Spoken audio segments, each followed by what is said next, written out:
No one goes to Hank's for his spreadsheets.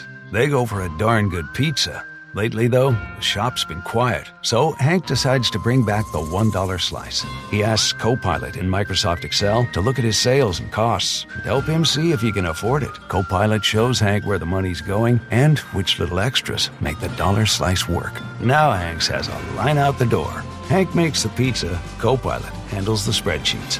Learn more at m365copilot.com/work. TaxAct understands you haven't memorized the tax code. That's why TaxAct has live experts to help.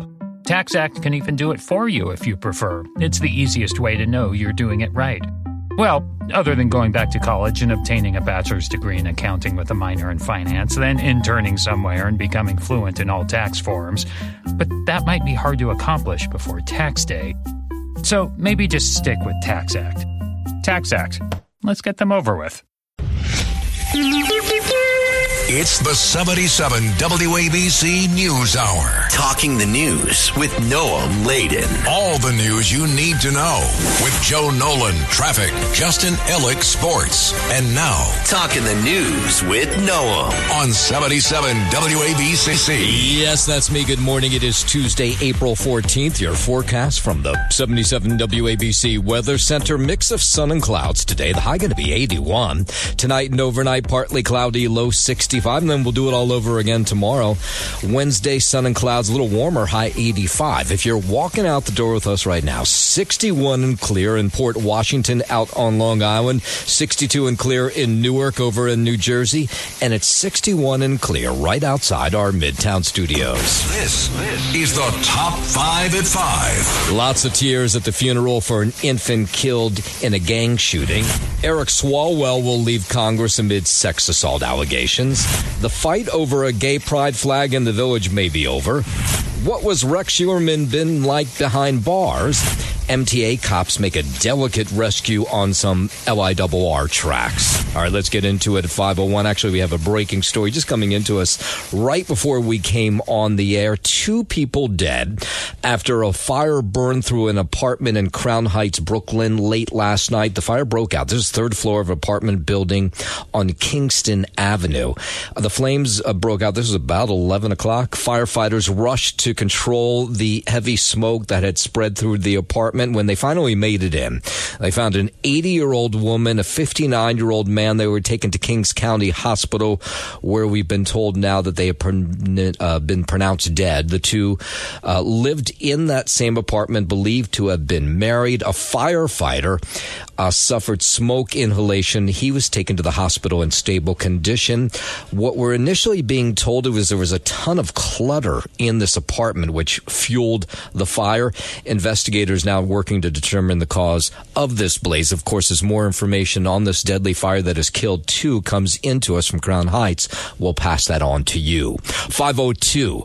2 members of Congress stepping down amid separate personal scandals. First, California Democrat Eric Swalwell resigning following sexual assault allegations from a former staffer and harassment claims from others. Allegations he does deny. While apologizing for what he calls lapses in judgments, he is stepping away and stepping down from Congress. At the same time, you had a Republican also saying that he's resigning after admitting to an affair. We'll get into that story in just a moment. Let's start with Eric Swalwell.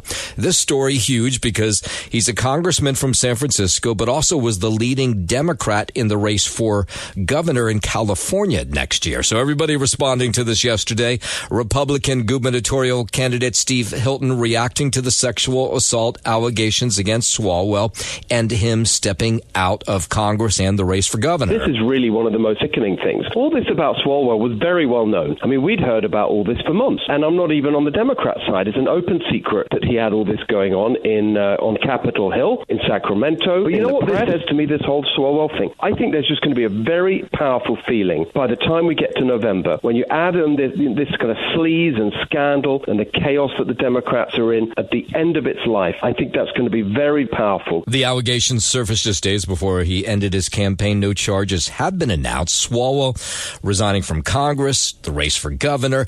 The mayor of San Jose, Matt Mahan, he's one of the Democrats who's running for California governor, and he was reacting yesterday. This thing is wide open. I mean, look, Eric Swalwell represents everything that is wrong with our politics. Powerful guys with big egos who think that they don't have to be accountable to anyone. Now he says this story needs to go away because he's out of the race, and that he's going to concentrate, Mahan, on the race for governor. Clean and safe neighborhoods, better public schools, building housing again, making it easier to run a business here. The stuff that California's been struggling. Now, apparently in the days before Swalwell got out of the race, he was staying at businessman Stephen Klobeck's house, and over the weekend, he kicked Eric Swalwell off this property. He spoke to the New York Post about this, the fact that when he heard about the sexual assault allegations and everything going on, he wanted Eric Swalwell out. I was very concerned about his mental state. I wanted to make sure he was not going to do anything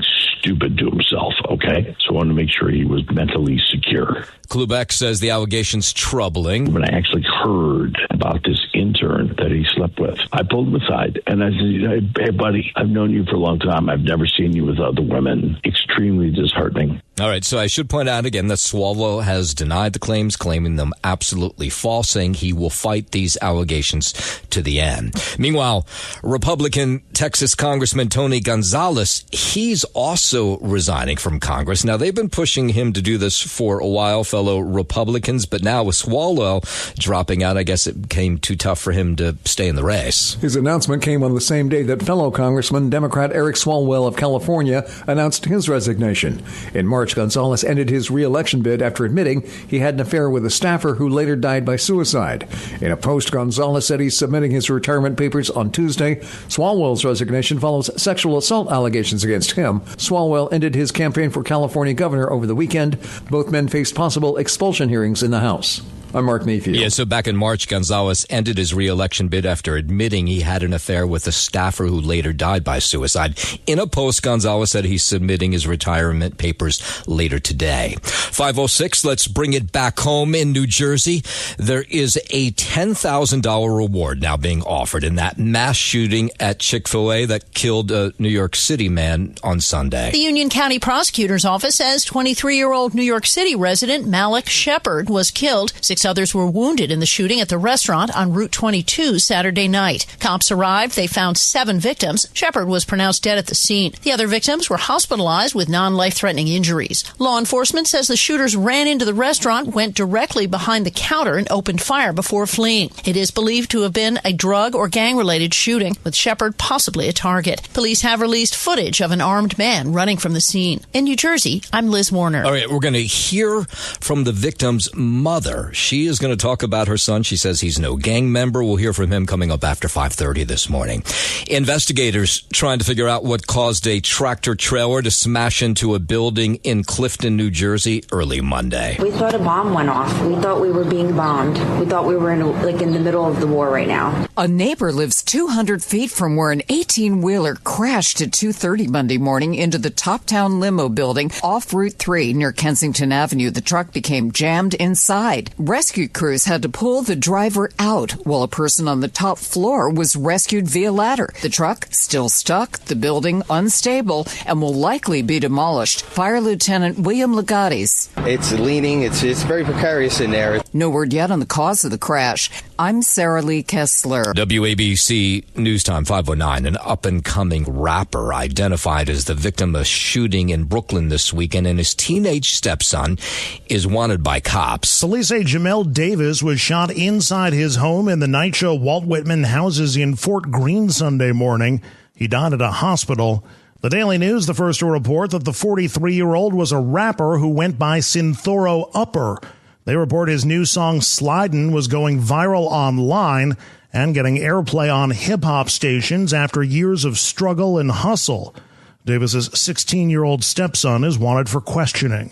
In New York, I'm Andrew Whitman. President Trump says the U.S. Navy's blockade of the Strait of Hormuz is already working. Iran wants to talk. He says Iran can't blackmail the world, and he says other countries are going to soon help enforce this blockade. We don't need other countries, frankly, but they've offered the services. We'll let it be known probably tomorrow. The U.S. military blocking all of Iran's port and coastal areas, but is allowing ships to pass through the waterway if they're traveling between non-Iranian ports. It comes after talks in Pakistan between the U.S. and Iran over the weekend. 21-hour-long marathon talks ended without a deal. The president says Iran will suffer more consequences if they don't make a deal soon. We can't let a country blackmail or extort the world, because that's what they're doing. They're really blackmailing the world. We're not going to let that happen. We've been called this morning by the right people, the appropriate people, and they want to work a deal. They would like to work a deal. Yeah, so Vice President J.D. Vance, he was talking about these talks. He led them in Pakistan over the weekend. The big question from here on out is whether the Iranians will have enough flexibility, whether the Iranians will accept the critical things that we need to see in order for things to get done. Yeah, some of those included the surrender of their enriched uranium to the U.S. So the Iran wanted a 5-year deal of 5 years of no enriching uranium. The U.S. calling for 20 years. Now, maybe that's changed since they want to talk, but that's the material, of course, used to make nuclear weapons, uranium. We had some good conversations. I think it was the first time that you had ever seen the Iranian government, the U.S. government meet at such a high level, maybe in the history of the current leadership of Iran. Yeah, well, the last time the two had talks, direct talks, the U.S. and Iran, you have to go all the way back to 1979. So diplomatic efforts to revive U.S.-Iran talks, they continue, with Pakistan reportedly offering to host the next round of talks in Islamabad. Now we'll have to wait and see if and when that happens. Meanwhile, while we're talking about the president down at the White House, he says that he will not apologize to Pope Leo. This comes after a war of words over the weekend between the pontiff and the president over Iran. Here's more. Pope Leo said things that are wrong. He was very much against what I'm doing with regard to Iran, and you cannot have a nuclear Iran. Pope Leo criticized President Trump's military actions, leading the president to call Leo weak on crime. First American pontiff says he has no fear of the Trump administration. It wasn't depicted. It was me. I did post it, and I thought it was me as a doctor, and had to do with Red Cross as a Red Cross worker there, which we support. And only the fake news could come up with that one. Yeah, no, he's talking about that thing he put up on Truth Social. We'll get into that in a moment. Here's more from the president about Pope Leo. He's very weak on crime and other things, so I'm not. I mean, he went public. I'm just responding to Pope Leo. And, his brother is a big MAGA person, and he's a great guy, Louis.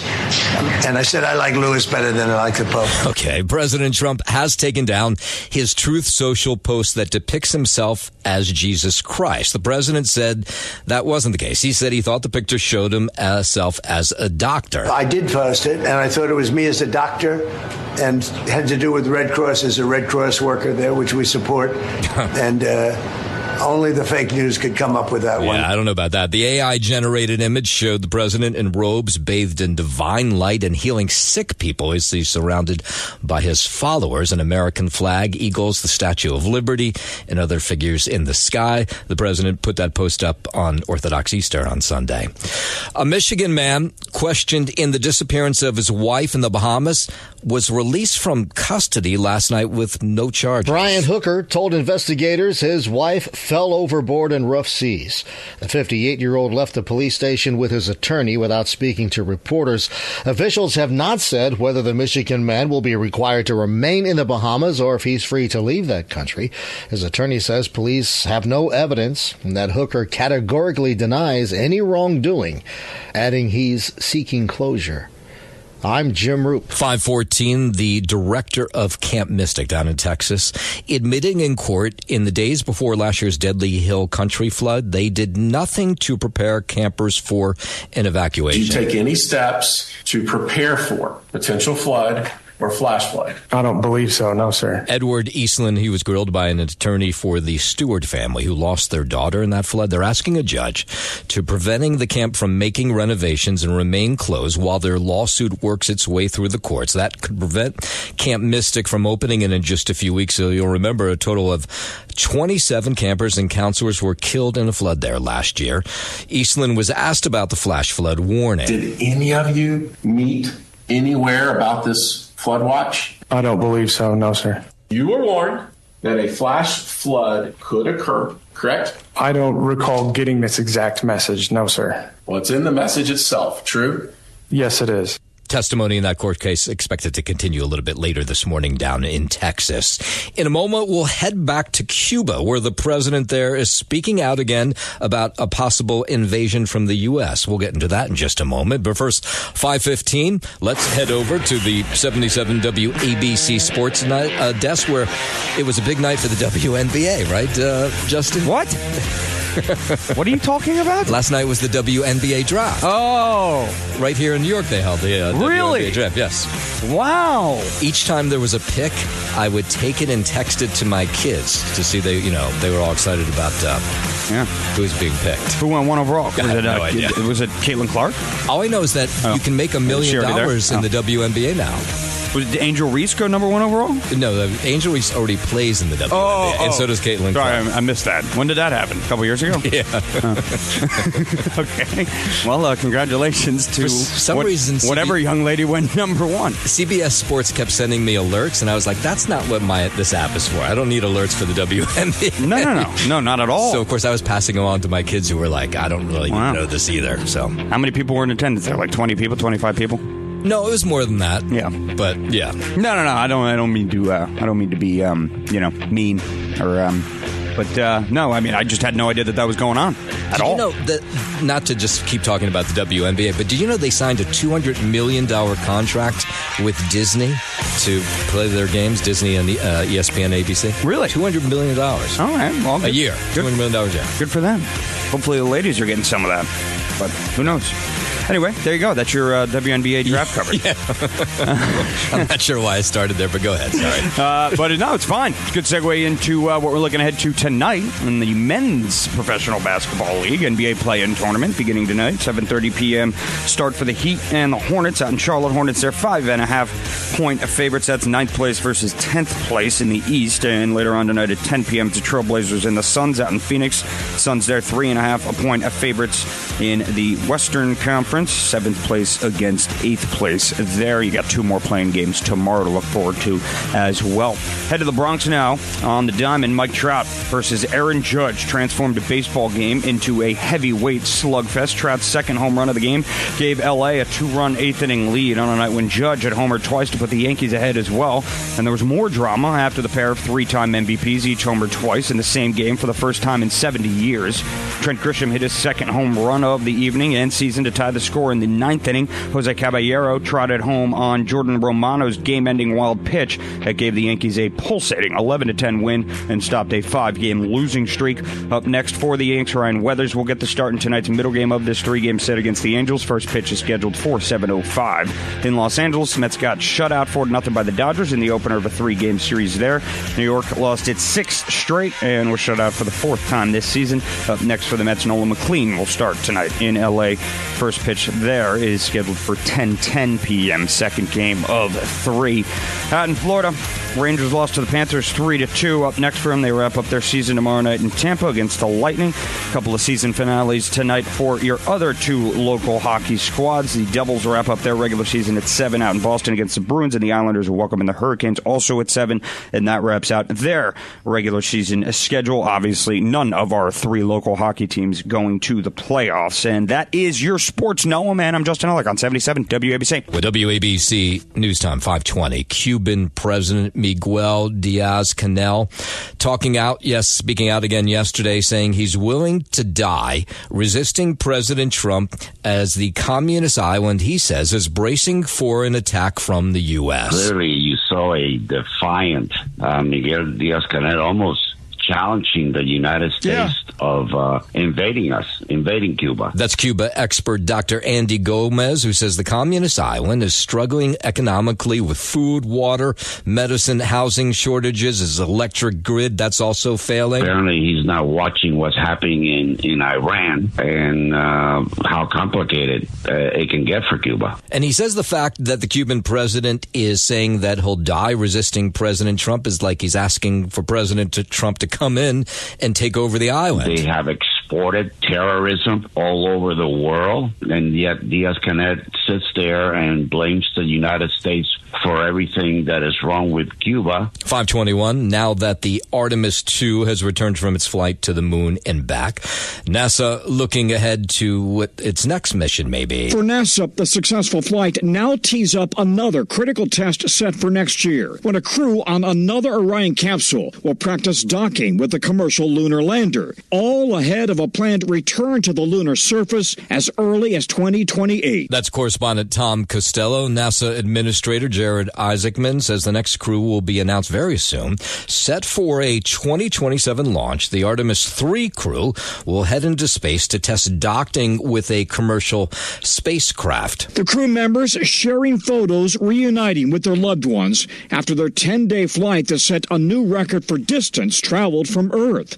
More than 250,000 miles to the moon and even farther. And there's been really keen interest in this latest mission, more than we have seen for a while. And so they've put the astronauts back out there again, the ones who traveled so close to the moon. They were speaking out again yesterday. Pilot Victor Glover says he's still amazed by what he saw. I have not processed what we just did, and I'm afraid to start even trying. Yeah, and astronaut Jeremy Hansen says the crew members are forever bonded together by the experience. What you saw was a group of people who loved contributing, having meaningful contribution, and extracting joy out of that. Yeah, the data collected from the Artemis II will be used to craft Artemis III's mission in, well, I guess 2 years from now.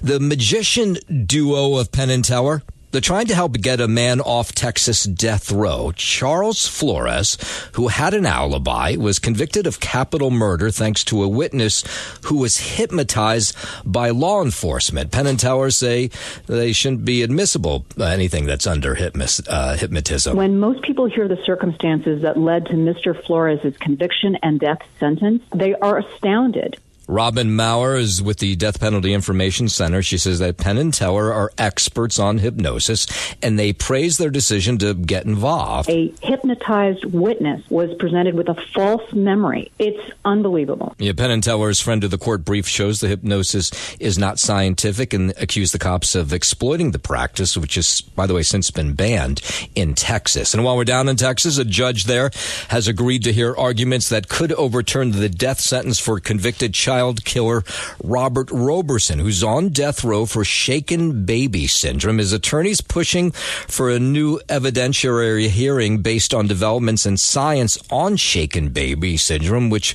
was the center point of the case. There's overwhelming scientific consensus now that there's doubt that shaking ever causes that condition. Attorney Gretchen Sween points to another shaken baby conviction in Dallas where the defendant was fully exonerated. The judge expected to make his decision next month. Roberson so far has dodged 3 different death penalty done that would have done him in. You know, he would have been put to death, and so now they want to get him fully exonerated. This whole idea that there's instead overwhelming evidence of a battery is just a false representation of the objective medical evidence. Roberson challenging his 2003 conviction for killing of his 2-year-old daughter, Nikki. WABC News Time 524. One more out of Texas. The Texas State Board of Education is pushing forward a required reading list that would include stories from the Bible. Now, backers of this say it should not be controversial. We need our students to understand our fundamental text of Western and American literature, including the Bible. That's Cindy Castillo with the Texas Eagle Forum. She says that many Bible stories have become part of our vocabulary, like using the phrase David versus Goliath. And she says kids need to know where they come from, so they want these Bible studies in classrooms. If you don't read it in some context, you should read it in some educational setting. American American literature is simply steeped in biblical legends, biblical figures, biblical metaphors, and biblical symbols. But the ACL pushing back, saying, no, that's not separation of church and state. Meta CEO Mark Zuckerberg reportedly making an interactive AI version of himself. He says it's so that employees might feel more connected to him. That's according to the Financial Times, which reports the company is training the avatar with Zuckerberg's image, voice, mannerisms, and tone. The company says it might start letting people make AI copies of themselves if the Zuckerberg clone works out. I'm Tammy Trujillo. This was sort of amusing to watch yesterday. The president promoting his no tax on tips law by having McDonald's delivered to the Oval Office. The law impacts federal income taxes for people working jobs that have traditionally received tips, and it allows some workers to deduct certain amounts of qualified tips per year. So a woman from DoorDash showed up with his McDonald's delivery yesterday. The no tax on tips is something special, right? It's very special. And that's the one that really pertains to you more than anything else. Yes, sir. Yes. It's fantastic. President Trump's delivery included 2 bags of McDonald's from a person in a DoorDash shirt who was later identified as Sharon Simmons. President Trump credited the one big, beautiful bill for no tax on tips. We should call it the great, big, beautiful tax cut bill because it's a tremendous amount of money. And that's overtime. That's also on Social Security, as you know. Sharon Simmons was asked if the White House tipped well before Trump handed her a cash tip. Wait. Potentially. Yes, very. Yeah, that was probably the right answer.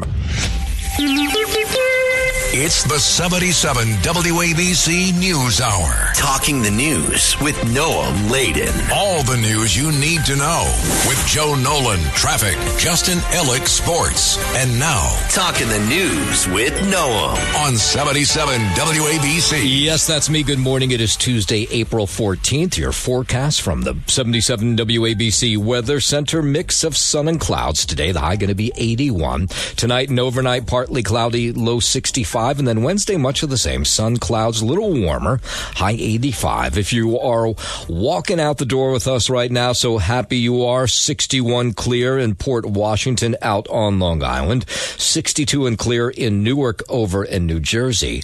And it's 61 and clear right outside our Midtown studio. WABC News Time, 5:41. There was a funeral last night for little 7-month-old Kaori Patterson Moore, who was killed less than 2 weeks ago in a stray bullet shooting. You remember the story of this baby girl who was being pushed by her mom in a stroller when a bullet hit her in the head in Crown Heights. The bullet may have been meant for her father, who was also with him at the time. Flowers last night surrounded the baby girl's tiny casket inside the Lawrence Woodward Funeral Home. Family members say it was just a tough night. Sad, it's heartbreaking. It's just unbelievable that we even have to be here today, that we had to set something like this up, or, it's just sad. Yeah, those who attended the funeral last night made sure to support Kaori's mother, who at one point couldn't take it, had to leave the funeral home. It's horrible. She had to be, they took her out. She ran out crying, very hysterical, and was chased out by, her support system. Now, cameras and microphones, everything were kept out of the funeral itself. The Reverend Al Sharpton says he was there to console the baby's family. It doesn't even need pallbearers, and that doesn't shake you in your heart and in your life, and something's numb about you, and we cannot have a numb community. Yeah, he was talking about the fact that the casket was so small. It was back on April 1 in East Williamsburg. The gunfire erupted broad daylight. The stray bullet killed Kaori in her stroller. 2 people who were behind that shooting have been arrested and face several charges, including murder. 5:43, the Trump administration has agreed to officially restore the pride flag that was removed from the Stonewall National Monument in the West Village. The move marks a reversal by the Trump administration, which had the flag removed back in February. It comes on the heels of a lawsuit that was brought by several nonprofit groups against the Department of Interior, the National Park Service, and others. The agreement to restore the flag settles that lawsuit. Here was the lawyer that represented the gay movement when it came to this flag. It is such a big part of flag belongs at is in power. The whole reason why the flag belongs at Stonewall is because it is such a big part of the history of the LGBTQ community and the struggle for equality. Yeah, National Park Service says it removed the flag under guidance from the Department of Interior, which had said non-agency flags could not be officially displayed on flagpoles managed by the National Park Service, which is who manages the Stonewall National Monument. But no, that has now been pushed away, so they can put the flag back up, and people in the neighborhood say that's a good thing. I've been out for almost 20 years. This was a place for me to know that I was not alone. This is our space. This is our history, and we should not allow our history to be denied or erased. This flag is such a symbol of hope, of freedom, of gay rights, and the decision to take it down was appalling. I think it's good. Civil rights is what we all expect. So apparently it'll take a couple days. I mean, the flag's been up against the rules, but to have it officially back up, it'll be a couple days from now. In a moment, we'll head out to New Jersey. We'll tell you about that individual who was killed in the Chick-fil-A shooting.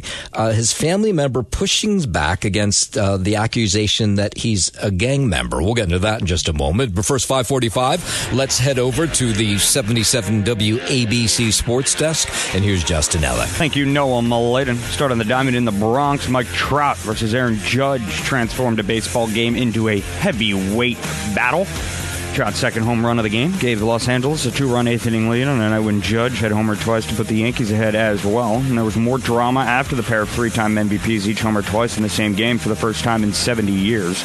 Trent Grisham hit his second home run of the evening and season to tie the score in the ninth inning. Jose Caballero trotted home on Jordan Romano's game-ending wild pitch that gave the Yankees a pulsating 11-10 win and stopped a 5-game losing streak. Up next for the Yanks, Ryan Weathers will get the start in tonight's middle game of this 3-game set against the Angels. First pitch is scheduled for 7:05. In Los Angeles, the Mets got shut out 4-0 by the Dodgers in the opener of a 3-game series.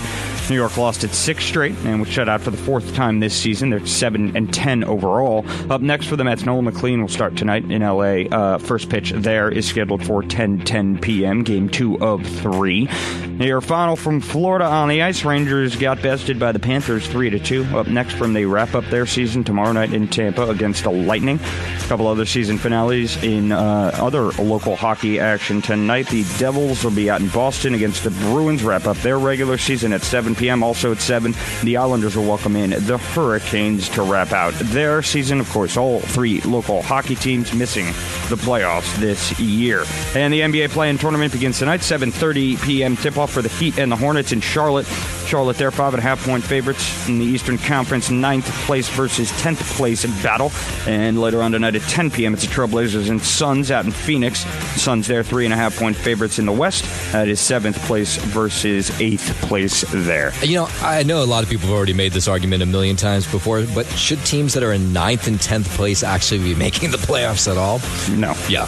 No, it's just kind of silly. Look at the top 8 teams. You got a 16-team field, and then you can start the playoffs already. Right. I mean, technically, these are playoff games. You know, I know, but 9 and 10, come on. Yeah. It's ridiculous. I don't understand it either. And they wonder why people aren't watching the NBA anymore. Yeah, well, it just kind of, the integrity of the regular season loses its value. It totally does. And so it's whatever. But, it's more money for the NBA. You get to play more games, sell more concessions, sell more jerseys, sell more tickets.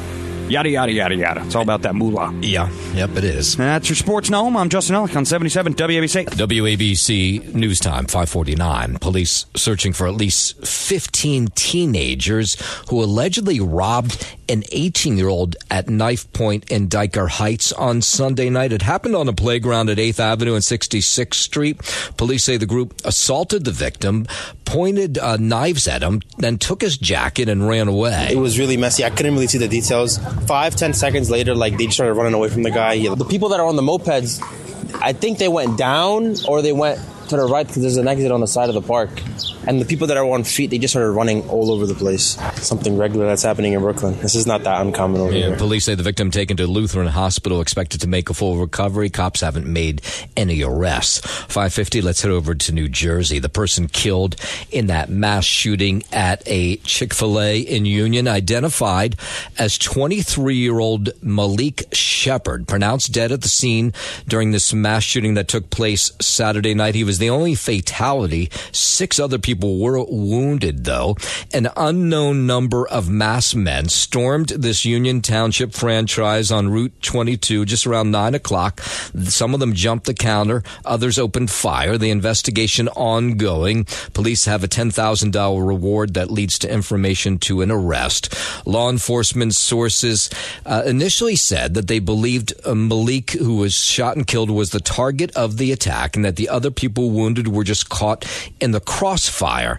People who saw this whole thing play out still talking about it yesterday. That's just terrifying, being a father or a parent. You have to always be vigilant and keep your head on a swivel and make sure that you're paying attention to your surroundings and try to avoid getting yourself in a situation. And unfortunately, coming to a Chick-fil-A at dinner time is apparently a situation you might have to avoid nowadays. Yeah. So Malik Shepard's mother, his grandmother, they were speaking out last night. They say their son, not a gang member. They said he's a gamer who held down a full-time job at a local hospital and was taking care of his 9-year-old sister. And they say any accusation that he was a gang member is just not true. They say he was in the wrong place at the wrong time on Saturday night. Why are they saying he was a targeted victim when he was on his way home and he stopped to get something to eat? In my opinion, he was just in the wrong place at the wrong time, because I don't see my grandmother, my grandson could be no drug dealer or no gangster when he always home. Yes, so far police have not made any arrests, and they haven't even told us how many gunmen they think were involved in this thing on Saturday night. 5:52, let's go out to Long Island, where parents in Nassau County struggling to comprehend allegations that a young child was abused and denied food by his parents. Prosecutors say 27-year-old Hainchlof Decius and 28-year-old Evanson Francois from Freeport are accused of severely abusing their 3-year-old daughter over an extended period of time. According to the district attorney, the child was scalded with burning hot liquid.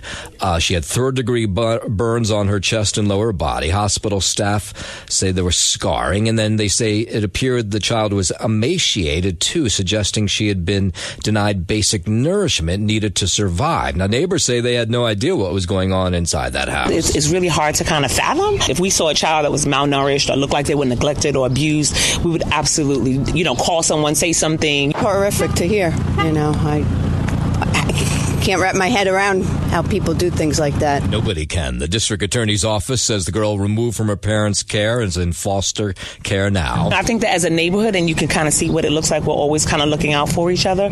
Definitely not something that we would have expected to be happening there. No. A judge ordered the couple held without bail. If convicted, the defendants could face up to 25 years in prison. 5:53, while we're out on Long Island, Gilgo Beach serial killer Rex Heuermann has spent more than 1,000 days in custody since his arrest. He's housed in this voluntary segregation at the Riverhead Jail. And so yesterday, the Suffolk County Sheriff, he spoke out about what Heuermann's been like behind bars. He spoke to News 12, and they asked him, said, how's Rex? Is he a good inmate? At times very aloof. He does look to size you up. And every time I've walked in there, I know that he's attempted that with me. So I'm pretty sure every officer that has worked in that unit has felt the same way. At some point, I did see some despair in those individuals when they were in their cells. Yet every single time I've walked into that housing area and toured and saw Rex Heuermann, there seemed like there wasn't a care in the world, and also a little bit of smugness about his demeanor. Yeah, we've heard other people say he's smug as well. He has not gotten a lot of mail. He has gotten a fair amount of visitors. Apparently, he visits the library pretty often. He's read The Devil's Banker and West Wind. He'll be sentenced sentenced in June for the 8 women he admitted to killing last week. But they do say he's been a model inmate the entire time he's been there. He's been totally compliant, and I think part of that is because he's around men. Nothing changed in that entire time in 2.5 years, which is a little concerning because at some point, if you're not used to being in a 6x9 cell and you start to feel these walls closing in, even the day before he took the plea, he was perfectly normal. Yeah, so he faces life in prison without parole when he's sentenced on June 17th. Now at the Meadowlands, another big sign that the FIFA World Cup soccer tournament is coming soon. It's literally a big sign. The signs that call it MetLife Stadium are being replaced. FIFA, the governing body that runs the World Cup, does not allow corporate-sponsored stadium names or logos. So for the run of the tournament, which includes the title match, MetLife Stadium will be known as New York, New Jersey Stadium. I'm Andrew Whitman. New Jersey, one of a dozen states that's going to split $2 million from Norwegian Cruise Lines after a settlement over claims of misleading and false statements to customers. State Attorney General Jennifer Davenport said in a statement that the cruise line was giving customers confusing and conflicting information about bookings and cancellations during the pandemic. The states say it was all to rake in extra profits during a public health emergency. Well, Norwegian agreed to pay 12 states a total of $2 million, and New Jersey's cut comes out to $139,000. The cruise line also paid over $3 billion total in reimbursements to customers around the country, $2.6 billion in refunds, and $500 million worth of future cruise credits. I'm Levon Putney. We're going to end this hour on the train tracks, the LIRR train tracks in Lindenhurst. MTA officers helping rescue a cat that may have used up one of its 9 lives after it was hit by a train on the tracks. An engineer first spotted the cat on the tracks near the Lindenhurst station, but assumed it was dead. The same engineer passed the cat again and then saw the cat's head move. So he alerted the MTA police, who came and tried to figure out a way to rescue this cat. The cat was staring at us the entire time, waiting for help, and we just wanted to lock eyes with him, make sure he didn't run away. We need to turn off the power and get a block so no trains can come through. It's difficult. The Long Island Railroad's so busy, and maybe even seeing the cat, it's injured. It's an injured animal. It was still alive and still is alive, but it's a nerve-wracking. You want to make sure everything's okay. Yeah, so once they realized there'd be no trains coming, they figured that out. They called in the Long Island Cat Kitten Solution Rescue Group, who devised this plan to capture the cat, and they did. The scariest part to me was not knowing what was going through the cat's mind, if the cat was going to bolt or not. I asked them if they can step in front of the cat to kind of distract the cat so the cat would look at them and not me. So when they did that, I snuck around the cat and dropped the net right on the cat. Yeah, so he was taken to a local vet. He's got a bunch of fractures, front limb, broken nose, 2 fractured hips, but he's young, so they say he will survive. They named him Garfield, the MTA cops, and they say they're just happy this story has a good end. We were able to give them the help they needed to rescue Garfield, and Garfield was saved thanks to them and the efforts of the Long Island Railroad and us, and it ended up being a good day. Yeah, nice job done by the MTA police and by that cat rescue group. Thanks for listening to the News Hour with Noam Laden. You can hear the News Hour with Noam Laden weekday mornings at 5 on 77 WABC. If you like the podcast, share it with your friends and listen anytime at WABCRadio.com and download the WABC Radio app. Hit that subscribe button on all major podcast platforms. Plus, follow WABC on social on Instagram, TikTok, Facebook, and X. See you next time for a new episode, so you never have to wonder. What the heck is going on here?